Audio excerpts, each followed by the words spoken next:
তিন দিন বিরতি দিয়ে আজ আবারও রাজনৈতিক দলগুলোর সঙ্গে সংলাপে বসছে জাতীয় ঐকমত্য কমিশন। সকাল 10:30টায় রাজধানীর ফরেন সার্ভিস একাডেমিতে দ্বিতীয় পর্যায়ের সপ্তম দিনের এ আলোচনা শুরুর কথা রয়েছে। দ্বিতীয় ধাপের আলোচনায় শর্ত সাপেক্ষে সংবিধানের 70 অনুচ্ছেদ ও প্রধানমন্ত্রীর মেয়াদ নিয়ে প্রাথমিক ঐকমত্য হয়েছে। তবে আনুপাতিক উচ্চকক্ষ, জাতীয় সাংবিধানিক কাউন্সিল গঠন এবং প্রধানমন্ত্রীর ক্ষমতা হ্রাসের মতো অন্যান্য মৌলিক সংস্কারে বিপরীতমুখী অবস্থানে দলগুলো।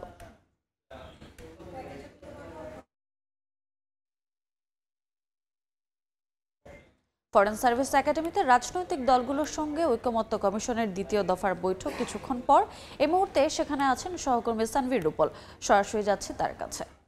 রূপল, জাতীয় ঐক্যমত্য কমিশনের যে ধারাবাহিক সংলাপ চলছে রাজনৈতিক দলগুলোর সাথে, আজ তার সপ্তম দিন এবং এর আগে যে 6 দিন আলোচনা হয়েছে সেই আলোচনার টেবিলে নানান রকমের আলোচনার একটা পর্যায়ে গিয়ে হয়তো সবসময় একমত হতে পারেনি রাজনৈতিক দলগুলো, সেগুলোর জন্য পরবর্তীতে আবার সময় নির্ধারণ করা হয়েছে।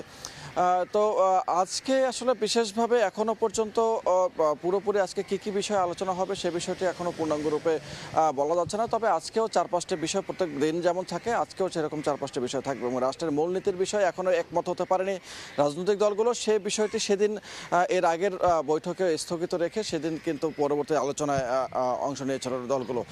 রাষ্ট্রপতি নির্বাচন এবং নির্বাচনের যে সীমানা নির্ধারণ সেগুলো নিয়ে আলাপ আলোচনা হবে এবং প্রধানমন্ত্রীর মেয়াদ নিয়ে এখন পর্যন্ত বেশিরভাগ রাজনৈতিক দল একমত হলেও এখনও দ্বিধাবিভক্ত অবস্থায় আছে বেশ কয়েকটি রাজনৈতিক দল।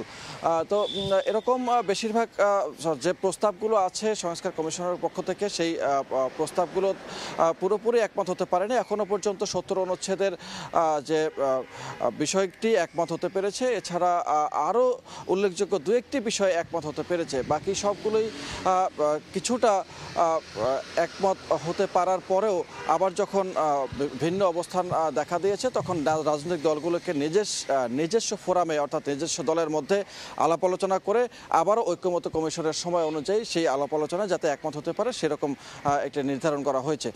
তো আজকে 10:30টার দিকে আলাপ আলোচনা শুরু হবে এবং তখন রাজনৈতিক দলগুলোর অবস্থান শেষ পর্যন্ত কোথায় গিয়ে দাঁড়ায় সেটি এখন দেখার বিষয়। তো এই ছিল ঐক্যমত্য কমিশনের বৈঠকের সবশেষ তথ্য। সরাসরি যুক্ত ছিলাম ফরেন সার্ভিস একাডেমিতে।